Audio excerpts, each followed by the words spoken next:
and welcome to Narayana IAS Academy. I am Pratik, your faculty for Daily News Analysis. Now students, in today's session, we'll discuss 5 most important topics from the Hindu and the Indian Express. So let's have a quick brief about the topics that we shall be discussing in today's session. The first article is taken from Hindu page number 8. Now in this article, we are going to understand about the Africa region. We'll understand the challenges the African continent is facing and how India can leverage her partnership with the African region. The second article we have taken from Indian Express page number 10. Now in this article, we'll understand the necessity of judicial reforms in our country, the inefficiencies present in the system, and why is it important to reform the judiciary. The third article we have taken from Hindu page number 12. Now in this article, we'll understand about the Law Commission and the provisions of the Law Commission. The fourth article we have taken from Hindu page number 12. Now in this article, we'll understand about the Joint Theatre Command and how important is Joint Theatre Command to strengthen the security of our country. The fifth article we have taken from Indian Express page number 14. Now in this article, we'll understand about the Digital Agriculture Mission. So these are the 5 topics that we shall be discussing, and finally we shall be discussing few practice questions so that you understand the type of questions UPSC may ask. So students, let's get started. Students, the title of this topic is Dealings at a China-Africa Forum that India Must Track. So this article is not only about China-Africa, it talks about the African continent region and India's ties with the African region, right? So you can map this under GS paper 2. PYQ. Increasing interest of India in Africa has its pros and cons. Critically examine. This is the question asked in the year 2015, which means a question on Africa can be asked. Now, what is the topic or what is the context? The context is that the article is talking about the upcoming 9th edition of China-Africa Cooperation. Now, this article or the author of this article is trying to highlight the challenges the African continent is facing, right? At the same time, the author of the article tries to suggest that how important it is for Africa to own these strategic decisions it is taking, which means it intends to say that Africa should not buckle under the pressure of the external powers like USA or China, right? And how India can leverage our partnership with the African continent is something that is mentioned in the article. We'll understand one by one. First, the issues faced by African nations. Now, see, Africa is one of the poorest countries in the world, right? So, there are economic challenges, high inflation, costly, things are very costly, currency depreciation, you hardly get anything with the currency that you have.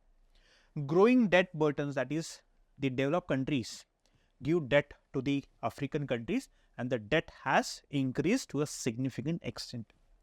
At the same time, the situation has worsened because of the global events like the Russia-Ukraine war or the Israel-Hamas war. Now, because of this geopolitical wars, the supply chain gets affected. Now, as the supply chain gets disrupted, the commodities or the prices of the commodities or essential commodities increase. All right. At the same time, Africa is a continent or a region that is dependent on raw materials exports, but because of the geopolitical tensions, it gets affected. Overall, the economy of the African region gets affected. One. Second, political instability. Now, there are many military coups in Africa, which means the military takes over the democratically elected government. This is a problem. There is no stability, political stability in most of the African countries. And that is the reason you see that the foreign companies, they do not prefer to invest in Africa. Why? Because there is no stability. And any foreign company would not invest in a country that is not politically stable. Third, geopolitical tensions. Now, some of the extremist groups or some of the groups in the African region are participating or they're involving themselves in the Israel-Hamas war. Now, because of their involvement in the geopolitical wars, it threatens the security of the African region, it disrupts trade and raises international trade costs, right? So, these are some of the issues faced by the African nations, right? At the same time, next issue is summit fatigue. Now, what is this Africa Plus One Summit? Africa One Plus Summit is a diplomatic engagement between Africa, the entire continent, and one country, external country. It might be, let's say, Africa plus India, Africa plus, so we have India-Africa Forum, Africa plus China, Africa plus, let's say, Saudi Arabia, Africa plus United States of America. So during such summits, many big things are talked about, but nothing concrete, or there is no positive or real outcome out of such summits, which means it's like more talks and no action. All right. So this is leading to frustration of the African countries as well. So these are some of the issues faced. Now let's talk about Africa and China relations. Now the relation since the past 2 decades has grown significantly. Now China has become one of Africa's largest trading partners and investors. Talking about trade, now China has set an ambition for Africa-China relations or trade relations to 300 billion. This is the ambition they have, but the reality is only 167 billion. At the same time, the trade is heavily in favor of China. What does it mean? It means that China exports more to Africa than what it imports, right? And as China exports more to Africa, right, Africa owes a debt to China. One. Second, debt sustainability. Now China has provided approx $170 billion in loans, which means China accounts for 12% of overall Africa's public and private debt. At the same time, the authors suggest that there is no transparency in the loan that Africa, or for that matter China, gives to Africa, which means that the loans that China gives to Africa is not recorded under the sovereign debt records, which means the debt owed by every country to China.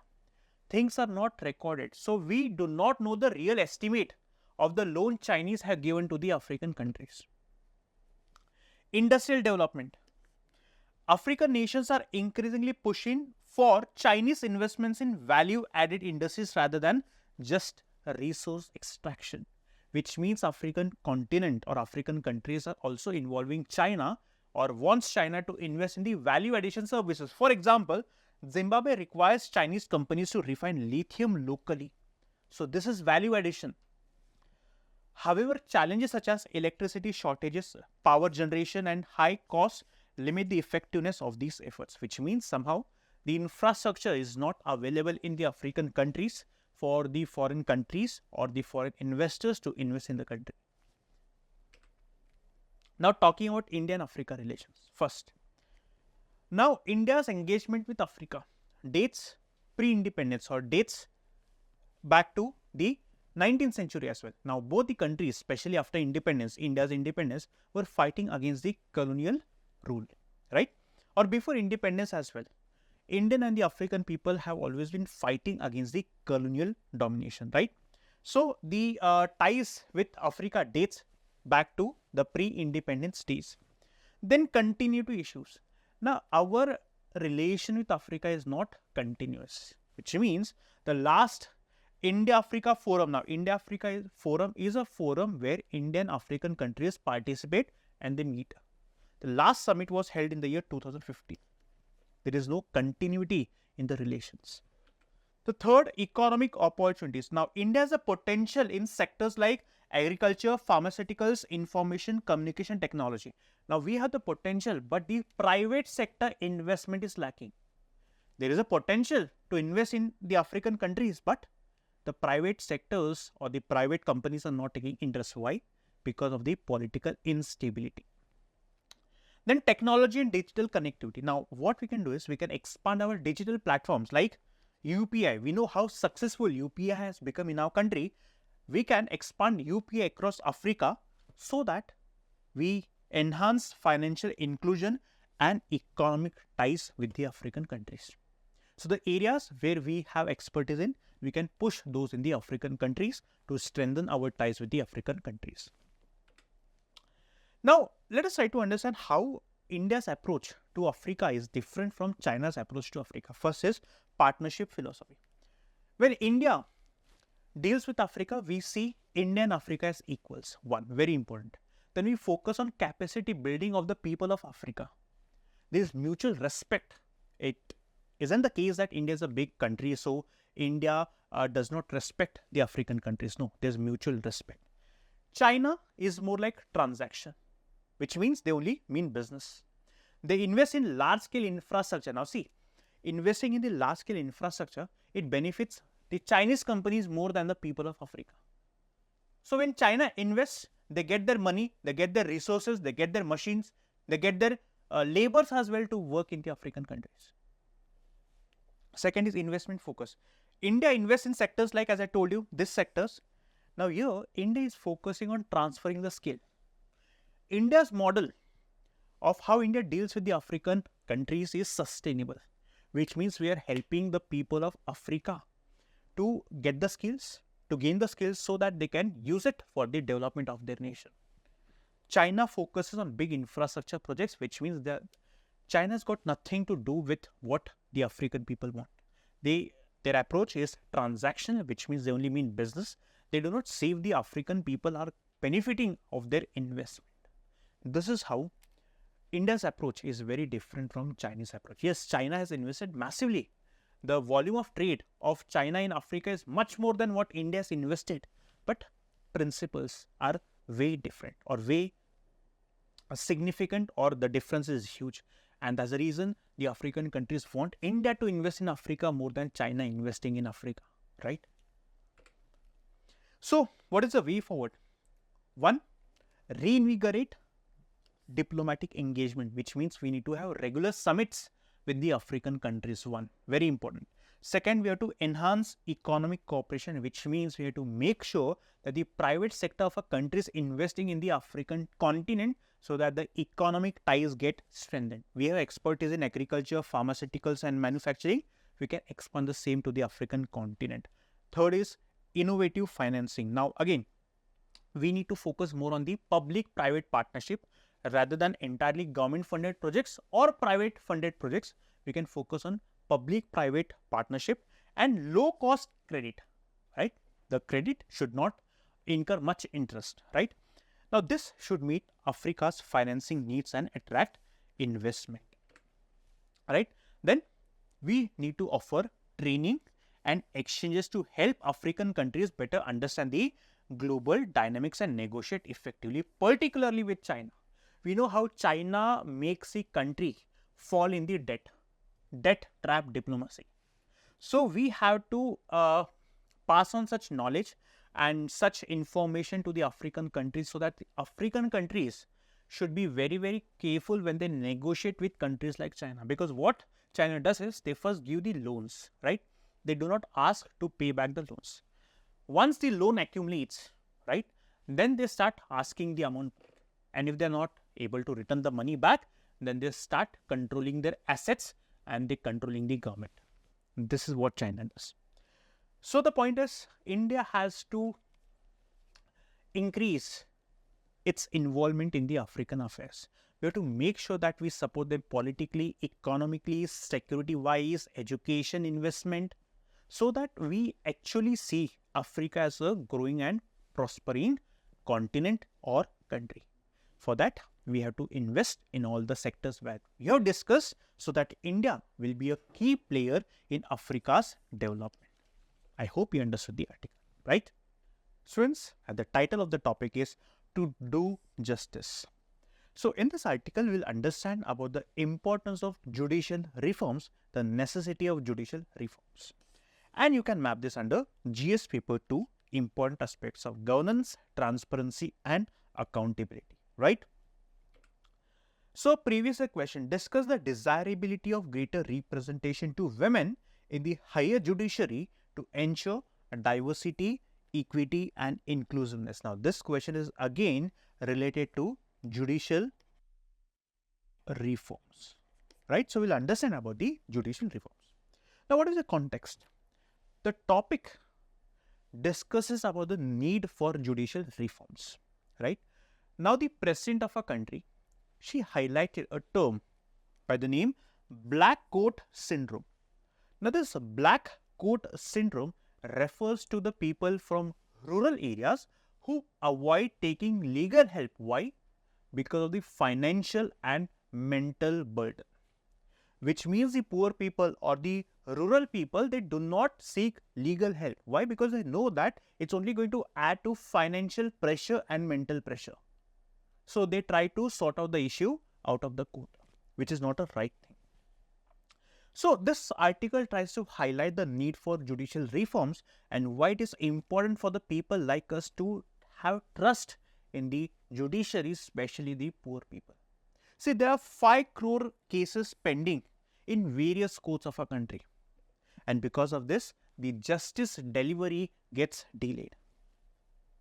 And if the justice delivery gets delayed, people will stop trusting the judiciary. And that's the reason it is very, very important to reform the judicial process. Right? This is the context.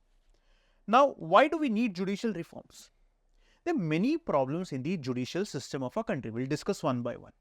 Now, the reason why we need to focus on judicial reforms is to address the systemic inefficiencies that is plaguing the judiciary of our country. We'll discuss it one by one.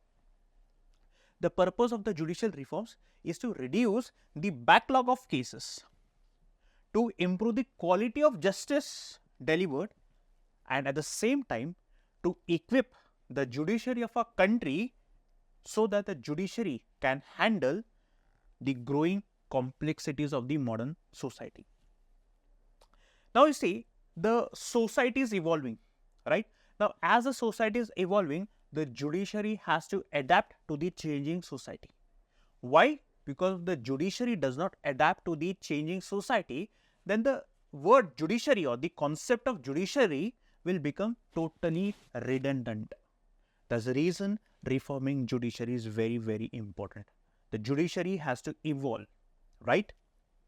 Now first we'll understand the current issues. The first is shortage of judges. Now approximately 35% of the judicial posts, they remain unfilled, which means there are vacancies, 35% vacancies. Now if I talk about the judge to population ratio, it is only 21 judges per million, that is per 10 lakh people. If you look at the developed countries, there are 50 judges or 50 judges plus. In the developed countries, we only have 21 judges per million people. The first problem is the shortage of judges. 5 crore cases, 35% of the seats are vacant.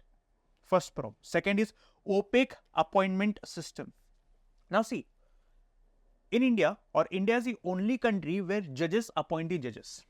This is known as the collegium system. Now collegium system is a system comprising of the Chief Justice of India plus 4 senior most judges, which means here the judges are appointing the judges, which means the appointment is not transparent.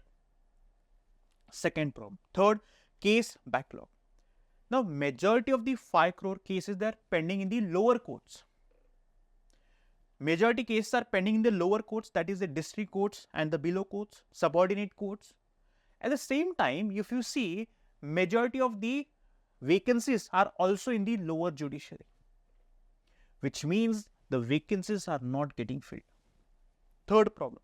Fourth is infrastructure deficiencies. Now, in order to have sophisticated and modern infrastructure, you need to invest in the infrastructure, but only 0.09% of the GDP is invested in the infrastructure of the judiciary, which means the infrastructure, if you look at the lower courts, or if you observe the lower courts, the infrastructure is very, very poor, right?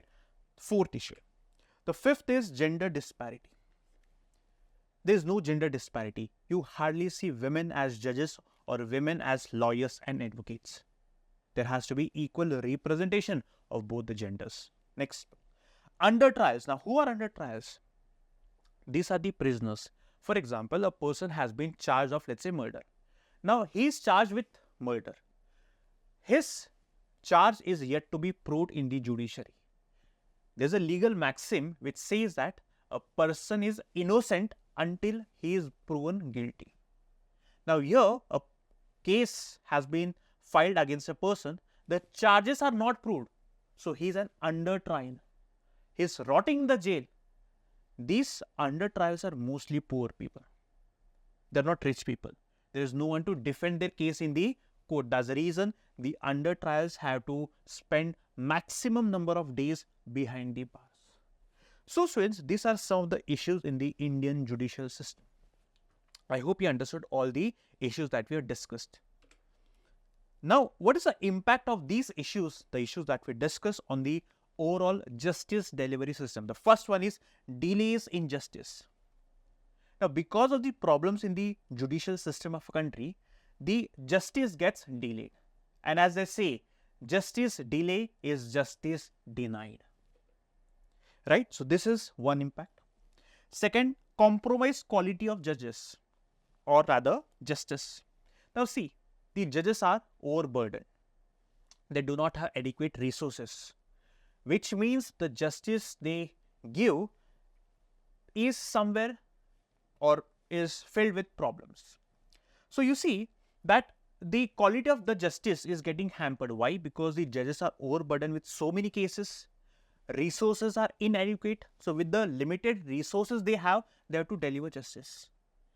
At times, the justice get hampered because of lack of resources. So, the quality of justice gets hampered. Third, financial strain on litigants.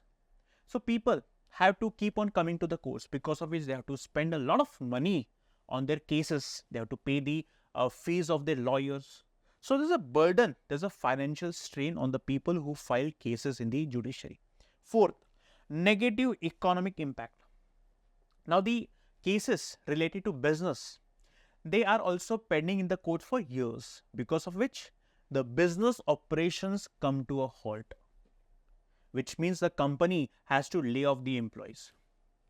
Or let's say, because of the number of days or number of years that the Indian judicial system takes to resolve a case, no company would like to invest in our country.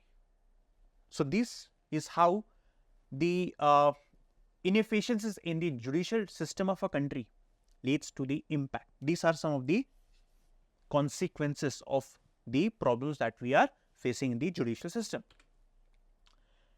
Now, what are some significant reforms in the Indian judicial system? First is infrastructure development. Now, significant investment have been done to improve the judicial infrastructure across the country. This first.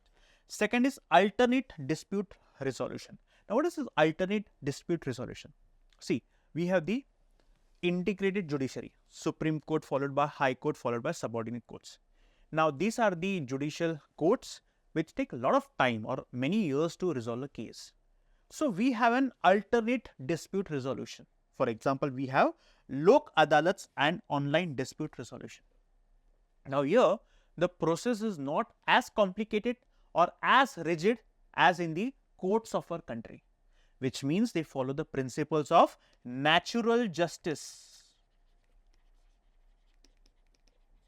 The legal procedure is not as stringent or rigid in the alternate dispute resolution like the Lok Adalats and the online dispute resolution.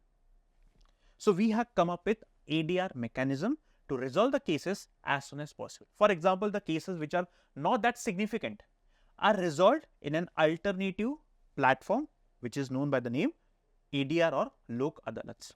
Then fast track courts. Now, in order to expedite cases involving some very serious crimes like rape, murder, we have fast track courts where the cases are expedited in a very fast manner, right? Then leveraging technology. For example, we have e-courts, we have virtual courts. During COVID, we had virtual courts, and then we also have National Judicial Data Grid. Now, what is this National Judicial Data Grid? Here in this grid, real-time information is feeded in the grid, which means the judges, the people would know which are the cases pending in the judiciary in that particular court and which are the cases that are disposed by that particular court. So, real-time information is feeded in the system.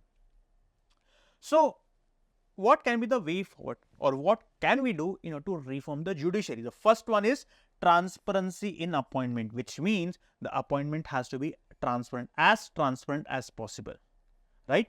The second is we have to reduce the case pendency. For that, we have to increase the number of judges in the judiciary. Then we have to also undertake or undergo structural changes, that is, we can divide the Supreme Court into regional benches, right? The Supreme Court, which is located in Delhi, might have regional benches as well. The third is strengthening ADR mechanism, that is alternate dispute resolution mechanism. We can invest resources so as to strengthen the ADR mechanism through which majority of the non-serious cases can be resolved in the Lok Adalats.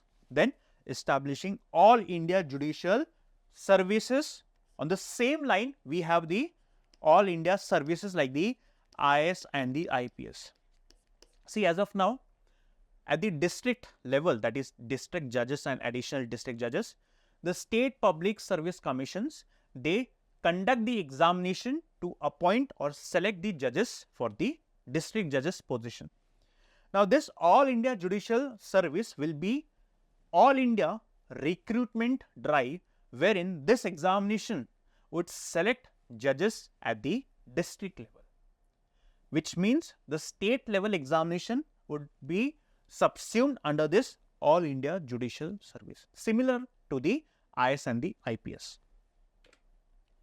So, in order to reform the judiciary, in order for the people to trust the judiciary, it is very important that we have to undertake comprehensive reform. For that, the focus has to be on increasing the judicial capacity. We have to use the technology, we have to promote transparency in appointment and ensure the legal process are simplified and accessible so that people from all these strata can access the judiciary and people most importantly have trust in the judiciary. So, these are some of the steps we can take in order to reform the judiciary. I hope students we have covered each and every dimension and I hope you have understood each and every dimension associated with judicial reforms, right? Friends, the title of the next topic is Center Constitutes 23rd Law Commission.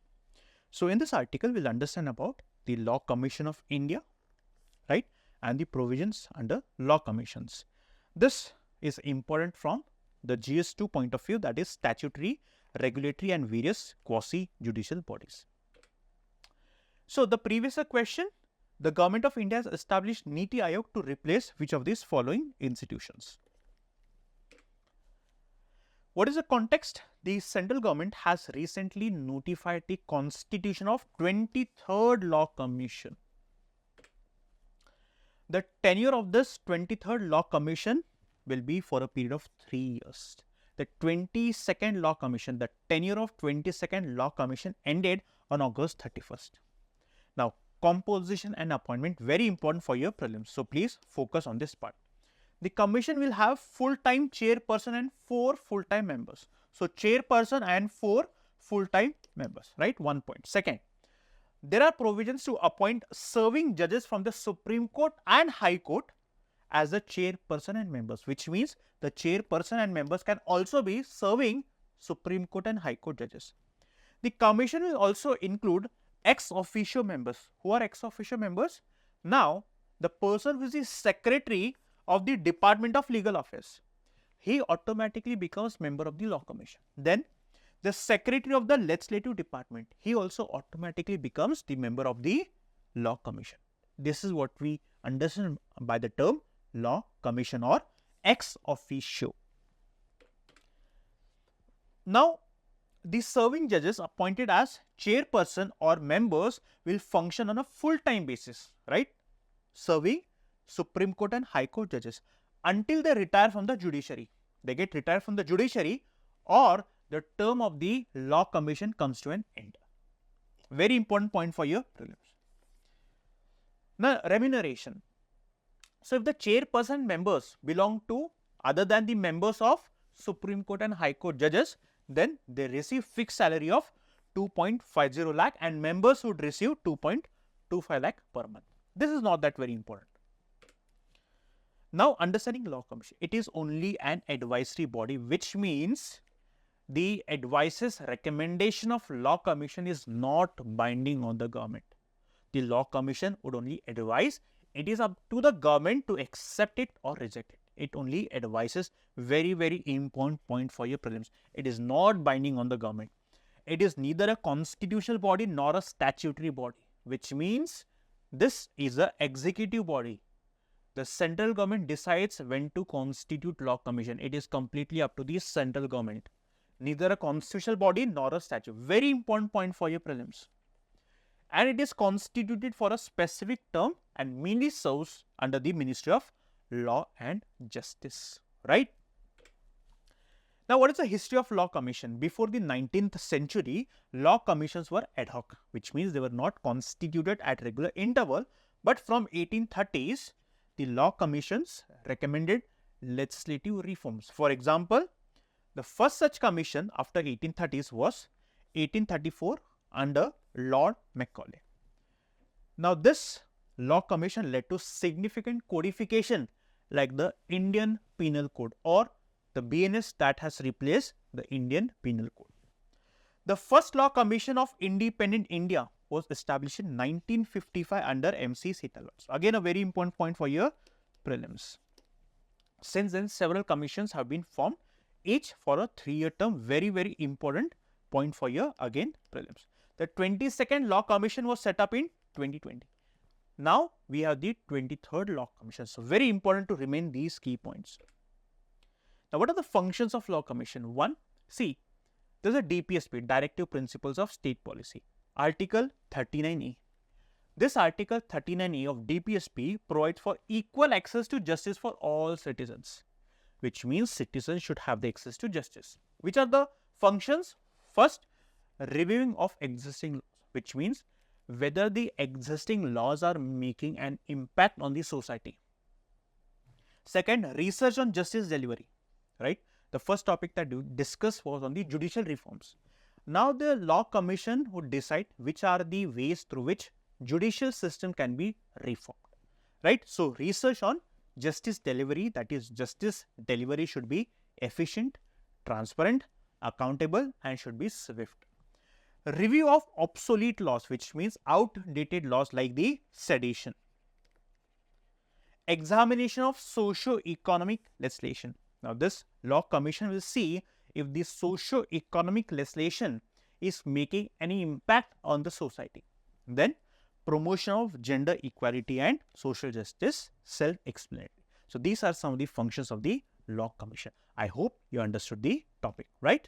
Friends, the title of the next topic is First Joint Commanders Conference to see push for theatre commands. Now, in this article, we will understand about the integrated theatre commands, and you can map this under prelims as well as GS paper 3, that is security, right? PYQ. What is terminal high altitude area defense THAAD, sometimes seen in the news? Similarly, a question can be asked on integrated theatre command. Now, what is the context? The first Joint Commanders Conference. Joint Commanders, that is Army, Navy and Air Force, joint. Set for September, will serve as a platform. This conference will serve as a platform for presenting the detailed plans for the creation of integrated theatre commands, which means integrated theatre command is yet to be created. As of now, there is planning going on. Simple, right? We'll understand what is integrated theatre command. ITCs are military formation that unify the assets and capabilities of Army, Navy and Air Force under a single command structure. See, as of now, we have Western Command, Eastern Command, Northern Command, Southern Command. We have Army Command, we have Naval Command, we have Air Force Command. Now, under the integrated theatre command, all these services, right? All this Army, Navy and Air Force will be integrated, which means their assets and capabilities will be integrated. Under the current system, each service, they operate independently. Army operates independently, Navy, Air Force. But now, the ITC will enable joint planning and execution. Let's say, for example, in the Bay of Bengal Sea, China and Pakistan, or let's say Arabian Sea, China and Pakistan are attacking India. Now, only Navy is not going to help India secure her border. We need Army, Navy and Air Force. So, here we have a command wherein Army, the expertise of Army, Navy and Air Force would be integrated so that all these three services in a combined manner can launch counter attack on our enemies. This is ITC. And the idea of ITC emerged after the Kargil war, right? Then to address these issues, Kargil Review and Shekakat Committee. This is very important for your prelims examination, so remember this name. Now, what is the objective? For rationalizing resources of Army, Navy and Air Force, streamlining command structure and eliminating redundancies. Now, let me show you. See, this is the map. So, here we have the integrated, this is planned, right? This is planned, integrated Northern Theatre Command, Ladakh, Himachal, Uttarakhand. Now, this will subsume the Northern Command and Central Command. Then Eastern Theatre Command, Arunachal, Sikkim, Manipur, Mizoram. This will subsume Eastern Army Command and Eastern Air Command. So, we have Western Command, we have Air Defense Command, we have Logistics Command. The only integrated theatre command we have is the Andaman and Nicobar Command. This is the only integrated theatre command, which means in the Andaman and Nicobar Island, we have Army, Navy and Air Force. So, similar such theatre command would be created at different locations of our country, north, east, south and west. I hope you understood the essence of integrated theatre command. And what is the relevance? See, the security situation has become very, very complicated. It is not as simple as we saw in the 20th century. And in order to meet with the changing times, the geopolitical realities, we have to adapt, which means we have to think of such solutions through which we can eliminate any threat that our country is facing. This is the essence of integrated theatre command. I hope you understood, right? Students, the title of the next topic is Plan for the Farms. In this, we'll understand about the Digital Agriculture Mission and Digital Public Infrastructure. You can map this under GS Paper 3, Agriculture and the Technology part. PYQ, the question was asked on the practices of eco-friendly agriculture. Very important, right? So, a question on agriculture can be asked in the UPSC examination. Now, the Union Cabinet has approved Digital Agriculture Mission, which aims at creating digital public infrastructure in the agriculture sector, which means digitalizing the agriculture sector. Simple. Budget is 2,800 crores and both the central government and the states will be contributing to this budget, right? This is the context. Now, let's understand what is this Digital Agriculture Mission 1. There are three components. One, the Agri Stack. The second one is the Krishi Decision Support System. And third one is the Soil Profile Maps. The purpose of these three components is to provide a digital solution to the farmers. Simple. Let's understand the first component, Agri Stack details. Farmers will receive a digital identity linked to various records like land, crops and demographics. So, they will have a digital ID and in that ID, information about the land, crops, which crops they are sowing in their land and the demographics is recorded. Second, details of the crops planted will be recorded through mobile based digital crop surveys, which means which kind of crops will be sown on that particular piece of land is something that will be recorded. Third, these maps will link land records with their physical locations, which means it is recording the land, right? Which means through the link or let's say like the GPS, we can identify the location or the land that belongs to each and every farmer. This is Agri Stack details, details of the farmers or their lands. Second is the Krishi Decision Support System. This system will unify remote sensing based information, which means information about which kind of crops to plant, to sow, which kind of crops is suitable for which kind of soil, what kind of weather is required and the water resources. All this information is provided to the farmers, right? So as to support crop mapping so that farmers understand how to plan the sowing of the crops, right? And then how to monitor the droughts, floods as well. Third is soil profile maps. Now here detailed maps of about 142 million hectares of agriculture land will be created, right? As of now, we have 29 million hectare, that is the detailed maps of 29 million hectare has been recorded, right? So these are the three components under the Digital Agriculture Mission. And certainly this is going to benefit the farmers, right? it will be easier for the farmers to access to benefits and services. Why? Because everything is being digitalized, which means the government officers would not have to visit the particular farm or field in order to get the report. Second, improved accuracy in crop production estimation. Once we have the records digitalized, so it will help the government in order to understand what or how much crops will be produced in a particular year, so that the schemes related to the production of the crops will be tailor made as per the need, right? So, for example, the governments provide MSP, right? The governments also provides crop insurance, right? So, here this will help the government. Third, this data will assist in crop diversification, irrigation planning and balanced fertilizer, right? So, this solution, right, the digital solution will help the farmers to understand how they can diversify their crops or how they can plan their irrigation, like by collaborating with other farmers or let's say government, and then how to use the fertilizers in a balanced manner, not that you are overusing the fertilizers, right?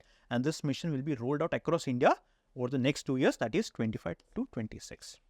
I hope you understood this article, because this article is very important for the UPSC prelims examination, right? So, it's time to discuss few questions now. The first question: which of the following statements about alternative dispute resolution in India are correct? The first one: ADR mechanisms like Lok Adalats and the mediation are used to reduce the burden on the formal court system by resolving disputes outside of traditional litigation. Yes, this is what we understood the meaning of alternate dispute resolution. ADR is mandatory for all civil and criminal cases. It's not mandatory, right? So, let's say for example, if you're not satisfied by the decisions of the ADR, you have the liberty, you have the right to approach the traditional courts. So, this is incorrect. Next question: what does the term black coat syndrome refer to in the context of the Indian judicial system? The over-reliance on the formal court procedures in rural areas? Wrong. The reluctance of underprivileged individuals to approach courts due to financial and mental? Yes, this is what we understood the meaning of black coat syndrome in the article, right? The third one: the Law Commission is a statutory body. No, it is neither a statutory body nor a constitutional body. It is an executive body. The first Law Commission of Independent India was established in 1955 under MC Sethalwad. Yes, this is correct. Its recommendations are binding. No, they are not binding. So, which of the above statements are not correct? Not correct. 1 and 3 are not correct. Option B is the correct answer. Next is the Digital Agriculture Mission. The Digital Agriculture Mission includes components such as AgriStack, Krishi Decision Support System and Soil Profile Maps to provide digital solutions to farmers. Yes. Under the mission, farmers will be given a digital identity that will be linked to various records like land, crops, and yes, this is what we discussed. The mission is solely funded by the central government with no financial contribution. No, even the states and union territories contribute. Are correct? 1 and 2, option A has to be the correct answer for question number 4. Next is about the ITC. ITC unify the assets of Army, Navy and Air Force under a single command structure. Yes. The concept of IDA was proposed after the Kargil war to address coordination challenges among 3 services. Yes. The Chief of Defence Staff established in 19 is responsible for overseeing the integration of ITCs within. Yes. This one is also correct, which means all the 3 statements are correct for question number 5. And the only ITC we have is in Andaman and Nicobar Islands, right? Next means discuss the challenges. Given the challenges Africa is currently facing, how can India assist in addressing these issues? In your response, compare India's approach to that of China. Again, in the introduction, you have to mention that how it is important for Africa to own these strategic decisions and what kind of challenges Africa is going through, especially the impact of geopolitical rivalry or geopolitical tension is also seen in the African region. And then in the introduction, you have to mention that how it is important for India to leverage a partnership with the African region. Then you have to highlight the challenges Africa is facing in the body of the answer. Now, what are the challenges? Again, the economic challenges, high inflation, right? Then political instability, the takeover of military, or the military takes over the government in many or few countries in the African region.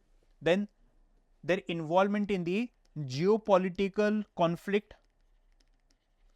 like the Israel-Hamas war. So these are some of the challenges African region is facing.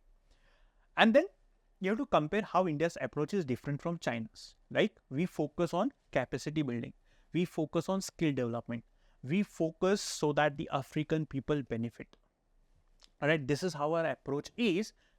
China focuses on large infrastructure projects. China provides loans to these countries or the countries in the African region, because of which the African countries are falling in the debt trap of the Chinese government, right? And then what India can do? Again, India has to leverage our partnership. We have to have regular consultation, diplomatic consultation with the African continent. We have to focus on the public-private partnership. We have to push the private sector so that they invest in sectors like pharmaceuticals, agriculture, etc., education. And then you have to mention in the conclusion that in order to see Africa a growing and thriving continent, it is very important that India leverages or India invests significantly in the region so that Africa as a continent or the countries in the Africa grow and rise. This is how you can sum up the answer. I hope, students, you understood how to write the means-based answer. So that's it from our DNA. Students, I hope you understood all the articles that we have discussed in today's DNA session. If you want us to continue our DNA session, then please to like, share and support Narayana IAS. Thank you so much.